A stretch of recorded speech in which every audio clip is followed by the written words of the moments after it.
Alright guys, here's a real quick look at our 2-hose evacuation rig. As you can see, it's pretty self-explanatory. Comes up 2 hoses, 2 R2 Appion core removers, and our Blue Vac Professional. We also have another setup here just to give you an idea of different options. This is a single hose setup going straight to, again, our 2 core removers.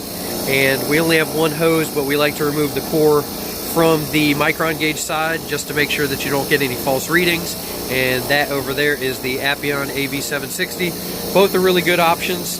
This option is good for most residential, relatively small systems. You can use it on larger systems, just obviously going to take a little while.